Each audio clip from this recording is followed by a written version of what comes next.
Hello, Haunted Heart Society listeners. Oh my god, I forgot my name. The muscle memory fighting me. Alright, try again. Hi, Internet. No, why is this so difficult? You've been doing the same thing for too long.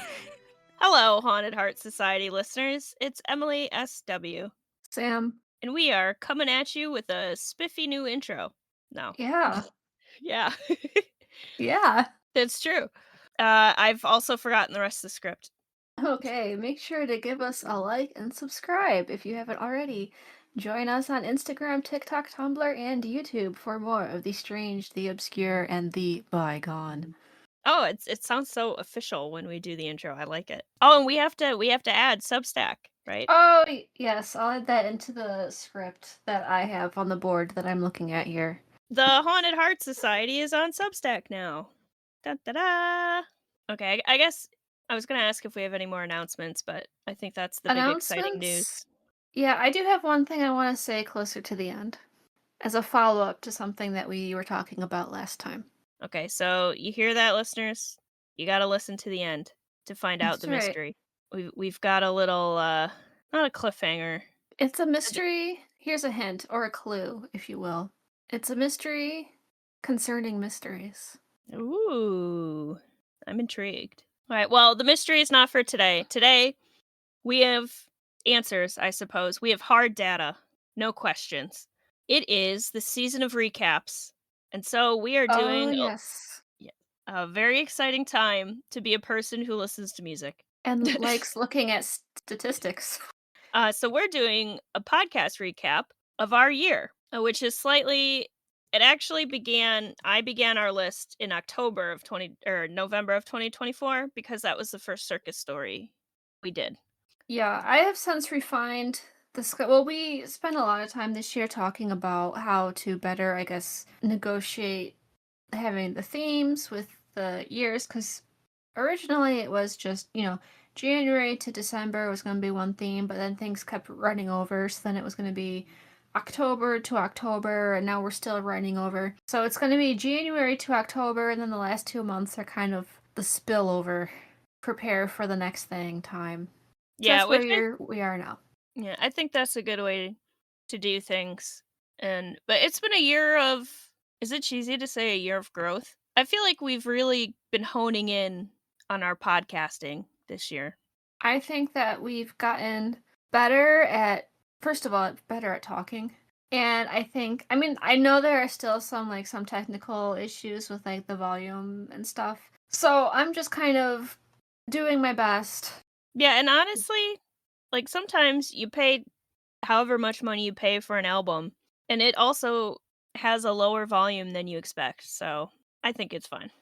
Yeah, and I know there's like certain plugins you can get for your audio editing programs that will actually automatically master things and equalize them for different platforms, but we are a no budget production. That also wouldn't you then have to save each file separately? Yes, as long as like each platform was different enough. Yeah, that sounds like a future problem for the Haunted Heart Society podcast with budget. But I mean, I haven't had any complaints. I mean, I haven't really had any compliments either, but there haven't been any complaints about the volume, so Yeah, I guess it's all right. I've never really noticed any issue when I've listened to them, but I only listen to them on YouTube, so I can't speak for Spotify. See, I have listened to some of them on Spotify, and I will say that coming over from, for example, like the Watcher podcast, Mhm. ours is quieter, and it's also, I think, more pronounced if you're listening on a phone. Oh, But yeah. I don't think it's horrible. Like you just turn the volume up a couple notches, and then it's all right. It's not like you have to put it all the way up or something like that. Yeah, I don't think that's a problem. And Hmm. it's a learning process. And I think we're learning the best way you can, which is by doing things and seeing what works and what doesn't work. And you We're know what? I had a bit of a revelation about myself maybe a week ago or so. oh, pray tell. So, you know how we're kind of focusing on, first of all, stuff that's old. The older, the better. Yeah. The lesser known. the better. Like, obviously, we do talk a lot about some very well known and popular media in here, but a lot of it is also kind of stuff that's fallen by the wayside. Well, and even the more well-known stuff we talk about is still it's well known in a niche. It's relative. Right. And I was thinking, because a lot of the point of what we're doing is kind of like rediscovering things and talking about them, and part of what we do is judging whether or not it's actually entertaining. The thought occurred to me is that this might be related to the fact that when I was a kid, I wanted to be an archaeologist. This is like literary archaeology. You're onto something there because archaeology, I mean, I I wanted to be an archaeologist because I grew up my parents watched Stargate. So I wanted to be Daniel Jackson.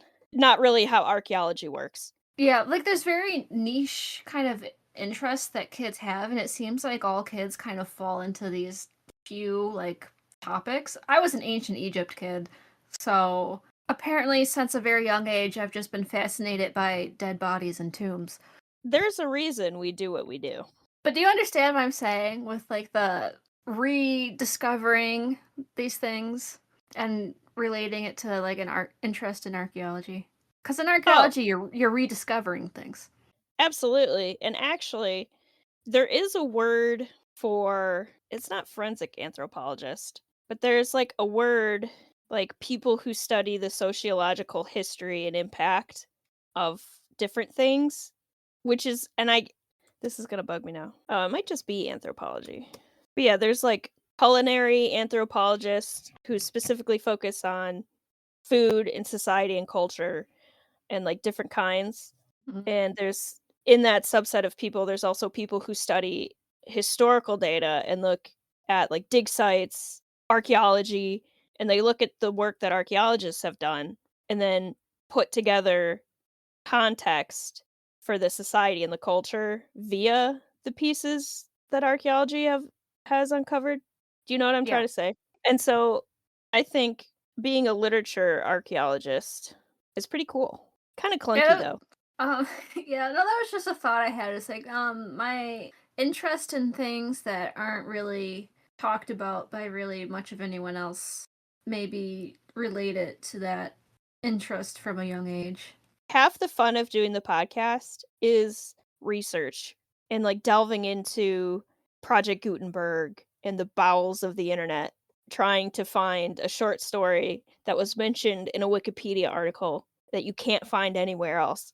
Kind of, I guess, in a similar vein, before we actually introduce what we're going to be talking about today. So remember when we watched the show, and it was based on a novel? Oh, They, we couldn't find it. there is a copy of it on the Internet Archive because there was Can is you that the hear cat? London? Yeah. I heard a very, very loud purr. She's sitting on top of me purring. London, hold on, let me mute my microphone and you can keep talking. There was a scan of it, and the scan was at one point uploaded into Google Books, so now it's in the Internet Archive. So I've been reading it. That is The very exciting. the novel. Okay, so here's the analogy I come up with. You know how the joke is that if you have a LaCroix and you put the fruit next to it, and that's about as much flavor as it has? I think I know This where you're someone going with that. someone the person writing the script for the movie like looked at the book, like they had it sitting next to them, but the covers were closed, and that's about how much they resemble each other. That's really funny, and, I mean, you might hear my cat purring while I'm talking. You're welcome, Haunted Heart Society listeners. She's just I can't get her off of me, so Yeah, there's two elements from the novel that they used, but otherwise they're not similar at all. Oh, let me guess the elements. Okay. I'm gonna guess the circus? No. No? No. They didn't There's no carnivals at all. oh my god, that's so funny. Okay, it's extremely extremely different. Yeah, okay, I don't feel any particular need to read it now. No, yeah. I wanted to read the novel of the movie. Yeah, it's not the same at all. Okay, interesting. Don't meet your idols. I forgot how we got on this topic, to to be Oh, to be oh, do you honest. wanna just we were talking about archaeology. Do you wanna just introduce then what we're gonna be talking about today? So, today, we are doing the podcast recap. So we're going to go over some of the stats, some interesting little fun facts of everything we read this year, and obviously the playlist. You can go back through the playlist, listen to anything you missed. We're going to tell you some of our thoughts and feelings, and also our favorites, our least favorites, all that good stuff. If you listened to the pod up to this point, you can probably take a pretty good guess at how this is gonna pan out. Yeah, I compiling the list, there were a couple things that I was like, "Didn't we read that, like, 50 years ago?" And there were some things I had completely forgotten. But so I will start off. You know something? I broke down how many of each type of thing we had. I didn't put the total on here of the number of things we did, Like the which is total number of episodes? technically the total number of episodes, the total number of things we read doesn't match because we had a couple two-parters. Wasn't it And here I'm 7 novels, 3 poetry episodes, 11 short stories? yeah, but I can't do math in my head. There were 21 things. Okay. um yep, so we read 21 things total, 7 of which were novels. 3 were, well, poet we did more than 1 poem per episode, but so 3 poetry episodes, and then 11 short stories. And of the 7 novels, 2 were multi-part episodes. The first multi-part episode was Nights at the Circus by Angela Carter. The second multi-part episode was The Man Who Laughs by Victor Hugo. I thought we had more multi-part episodes, actually. No, But we did, yeah, no, that was it. that was a misremembering on my part. So, yeah, so we had a pretty good spread. I also thought we had more poetry than was on here, but, we did do some poetry coverage on the Instagram, so I think that's what I was thinking of. Yeah. No, I mean, I think looking at the disbursement, it was also pretty good job of alternating between long and short form content, The, and circus stuff got spread out pretty good too. yes. So the number of things that were chosen specifically to fit the circus theme, there were 9 total. All of the novels were under the circus theme, and one of the short stories was directly related to the theme. Some of the other things we read, I think tangent kind of somewhat loosely related, uh, but weren't directly related, so I didn't count those. And of the things we read 14 male authors and 5 female authors, which could be improved. I think that next year it will be. Yeah, so we're working on that. I have the list of novels for next year. Ooh. And I guess this will be the thing I was gonna say towards the end, but I'll say it now. Is when I opened up Discord, it opened up to a chat from months ago when we were talking about kind of how to organize ourselves. And I had put that we should announce, because we talked last time about putting out a schedule and announcing the books in advance. But I had put in that chat months ago when we should announce the books in advance, but put it in a cipher. Ah, yeah. So there will be the books announced in advance, but it will be a puzzle that you will have to figure out. Honestly, I think a lot of announcements would be better with a cipher. Sorry, I got distracted. I was just looking at the list of things for next year now. Back to what we were talking about. But yeah, another thing we've talked about wanting to explore is authors from different countries and nationalities, especially focusing on the Gothic. It is very Eurocentric, but we have talked about wanting to branch out. Listener, if you've got any suggestions for that, please leave us a comment. We're working on our own research, but input is appreciated. Okay, so that's it for kind of the breakdown of the stats. And now we're going to get into everyone's favorite part, the awards. And Yay! cue applause track. So, oh, Sam, I meant to ask you this before we started recording. What did you think about my idea to call them sob stories? Is that too cheesy? No, I was just looking at it like this could stand for a few different things. Yeah, it doesn't matter. It was just a silly idea I had. But so, for the first award category, ooh, should we start with the least favorite? Let's do the bad news first. Okay. So the first award category is worst. The worst in show. Least favorite, 0 out of 10 stars, do not recommend, do not read this frickin' book. And I have a feeling we're gonna say the same thing, which is Twilight Eyes. That's right. If you didn't listen to that episode, you should go back and listen to it. I was specifically told some feedback that we got after that one is that we should do more roasts. To which I countered and said, but that requires purposely reading bad books. Yeah, that one's difficult because I'm the kind of person I will DNF. If I'm not enjoying something typically, I will DNF. And even Twilight Eyes, I skimmed. So, So, in short, we will not purposely pick out things that are bad, but if we read something and it's not good, we will let you know, in our yeah. opinion. And especially if it's not good in a way that we can talk about. Because that's the thing Yes. about Twilight Eyes. We had a lot to say. It was just all negative. Some things you read them and they're bad, and it's just like, meh.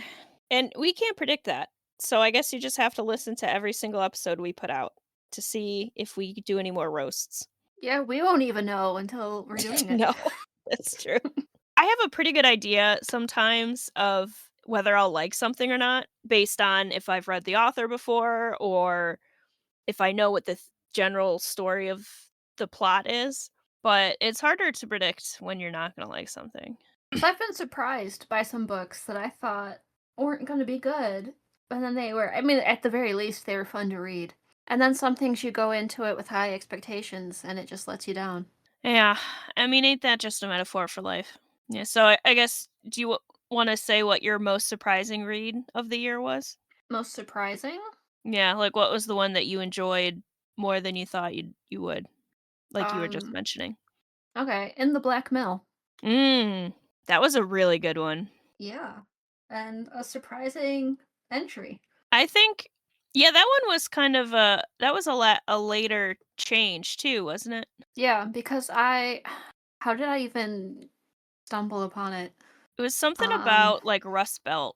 Rust Belt Gothic, that was it, Yeah. yes. And then people were mentioning it that was kind of Lovecraftian, so I had to track it down. Yeah, and it was worth it. Highly recommend that one for sure.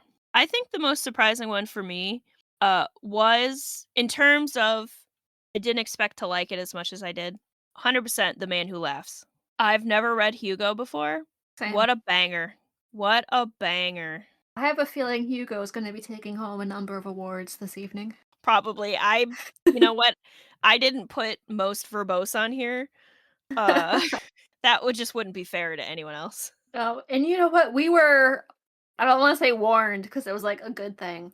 Librarian said to us, "You're going to love Hugo." And you know what? I did indeed love Hugo. Oh, absolutely. Always trust a librarian. Always. So, yeah, I'm definitely that's my most surprising read for sure. Although, see, I've read Michael Cabin before, so when you suggested that story, I knew going in it was probably going to be good. It was definitely Mhm. better than I expected though. Yeah, because he doesn't usually write like horror stories. No, he usually writes like kind of mysteries or like literary fiction. It was probably a surprise for him too. Mr. Cabin, you've won a Haunted Heart Society podcast award. That's right. Clap. I was snapping, So but you know. that mean does Dean Koontz like win the worst award? Does that means that something gets taken away from him? Yeah, you definitely don't win a worst in show. But like the raspberries? What do you mean? The raspberry awards are no, it's awards for movies, but it's like for bad things, like worst film of the year, worst costuming, worst acting. Ah, okay. But they're actually Interesting. awards that they give out. No, I don't wanna give Dean Koontz anything. I think Okay. what Dean Koontz did was lose the chance to ever have another story featured on the Haunted Heart Society podcast. Yeah, and it's I guess kind of a shame because he is a popular and successful writer, but his writing just didn't do it for me. No, and you know what? If at some point in my personal life I pick up something else by him and it's good, maybe, but I got other stuff to read that I'm way more excited about, so he's at the Mhm. bottom of the list. All He's right. right he's right above James Patterson. Oof. Yeah, which I hate James Patterson. Audience, in Um, case you were curious about that.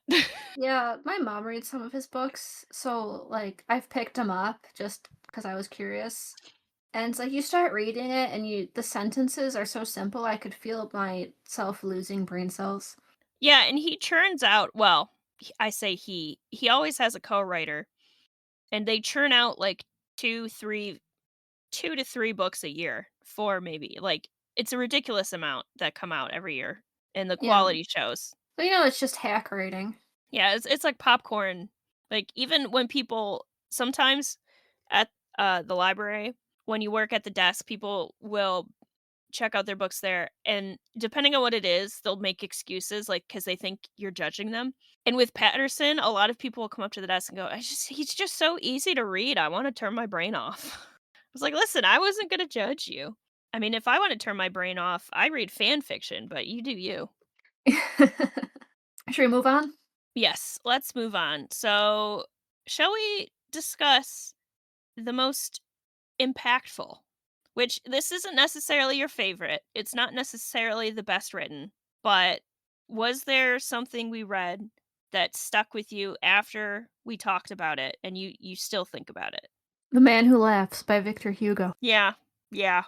I will also follow that one with Nights at the Circus by Angela Carter. Okay. Because Yeah, I mean, you definitely. think about it, all those thoughts aren't necessarily good ones, but you do think about it. Yeah, and I think having started with Nights at the Circus, you can really see some of the influence that novel had when Mhm. we were reading books that were written after that one. Well, because you see a lot of, I guess, online political stuff, and especially stuff concerning feminism and women's roles. And, you think about Carter's writing because Nights at the Circus is a feminist book. And one of the big themes in it is about how basically women are moving forward while men are lagging behind. Yeah. And that's still relevant. Oh, sadly, extremely relevant. Yeah, depressing. Isn't that what we named the episode? A depressing night at the circus? Something like that, yeah. So, yeah, for me, The Man Who Laughs, Victor Hugo, definitely, I think about that one. I talk about that one a lot. If I'm Yeah. having a conversation with somebody and I need something to keep it going, I'll just whip out Hugo. The other one for me though, the one that I guess I'm not specifically thinking about the story, but the we read a Joseph Sheridan LaFanu short story, the Autour de Lacey, Legend of Caper Cullen. And we are now the presidents of the Joseph Sheridan LaFanu fan club. We if there are no Joseph Sheridan LaFanu fans, we are both dead. That's right. And I guess that'll bring me to my new prized possession. Ooh, yes. I found a Le Fanu anthology. Oh my god, you sent me a picture of that, and I had an audible reaction. I had an audible reaction. You can ask Colleen because she was there. Because they had a whole shelf full of them. And I was just kind of scanning the authors, and then I saw the Sheridan Le Fanu. I went, I was Yeah, so excited. I'd never seen a Le Fanu anthology before. well, no, usually it's just Carmilla, which great book, love Carmilla, This but anthology has Carmilla in it. is it, like, literally everything? I know it's like his best of kind of work, Oh, but okay. Alter de Lacy is also in it. Oh, interesting. Yeah. It's broken down by it's got like haunted house stories, mysteries, monster stories. I think like female monsters is also specifically chapter in it. I left it in the other room, so I don't have it like Mm. on me right this minute. But That's I a was so really excited. yeah, that's really exciting. It's also a really nice way to break it down, especially for us. So, should we expect more of Joseph Sheridan Le Fanu in the Haunted Hearts Society podcast future? Oh, abso-frickin-lutely. Yes. Yeah, I haven't gone through my list of things to add to the podcast yet for next year, but I've already got a couple ideas for Lefanu in mind. Oh, something else? The beginning of the book has a little bit of an intro where it's got a little bit about him, and I didn't read the whole thing, but I did read the first couple paragraphs, and there were some things in that were not like on his wiki or wherever we were reading before. Oh, okay. After his wife passed away, he basically became a recluse, but he would go out at night, wander around and visit antique bookstores. And then it said he would go home and he would go to sleep because he was so, disturbed and troubled. He would have nightmares. Then he would wake up in the middle of the night and write down his nightmares. And that became the basis for a lot of his stories. What a legend, honestly. He is living the life. Well, he was, he's dead now. It's a sad life, but that just makes it all the more gothic. Yeah, I was just about to say, like, probably it wasn't very pleasant to live that way, He was but obviously a for very sad man. yeah, I feel for him. But also, thank you, Joseph Sheridan LaFanu, for writing your nightmares down and leaving them for us.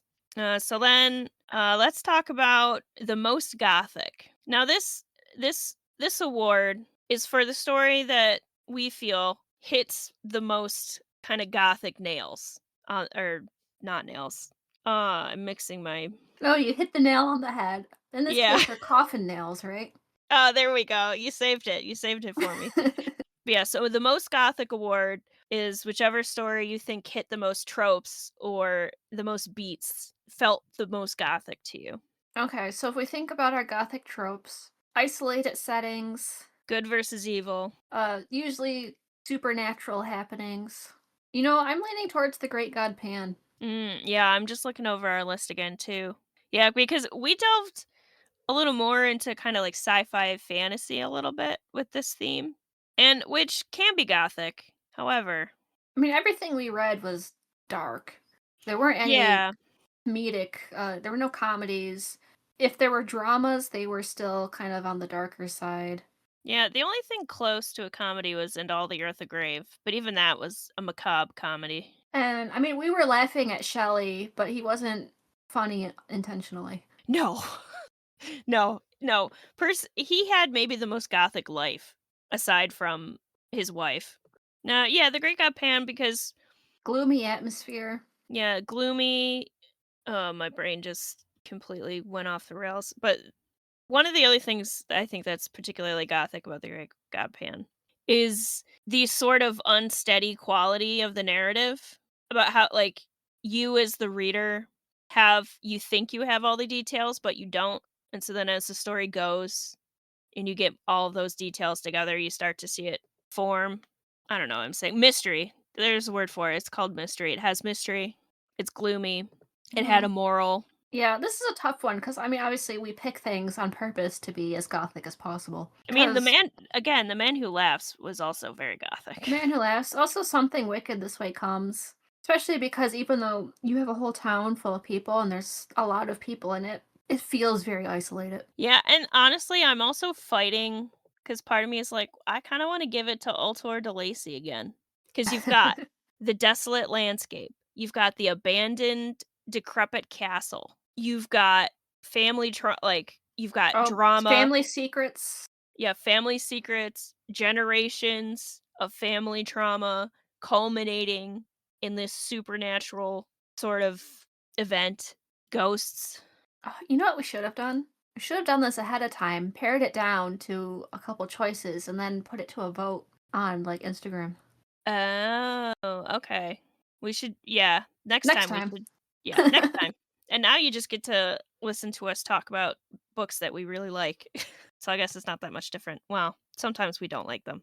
But yeah, like I don't want to keep giving the awards to the same people, but I mean, when you're a banger, you're a banger. And okay, so we've come to the last award, the big one. What was your favorite this year? Your favorite thing that we read? I'm gonna go ahead and say The Man Who Laughs by Victor Hugo. Yeah. I don't think there's anything around it. Just Victor Hugo is just head and shoulders above everyone else on this list in terms of novel writing. Yeah, I mean, he had it all. Not only do you have the gothic elements, you've also got criticizing government, Mhm. criticizing religion. And he was funny. It was legitimately funny. I don't think that Alter de Lacy is Le Fanu's like best work No. ever. No, like that's definitely a pivotal story in our development as people, podcasters, Hmm. readers. But yeah, I agree. I mean, we've read Carmilla. Carmilla is so good.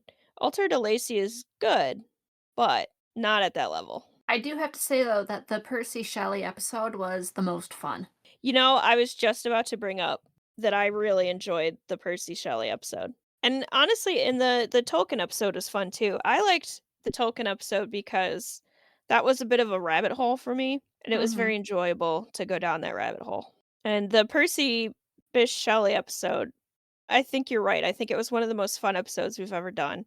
It was fun to record. It was fun to listen to after. So in terms of episodes, that might have been my favorite episode that we did. Not to disparage our other work, but yeah, so I guess that concludes the awards. If you've made it with us this far, let us know what your awards would go to. You wanna just read off, everything that we did, just the list to refresh the memory? Yes, okay. So, in order from 2024 up until 2025, here's what we read.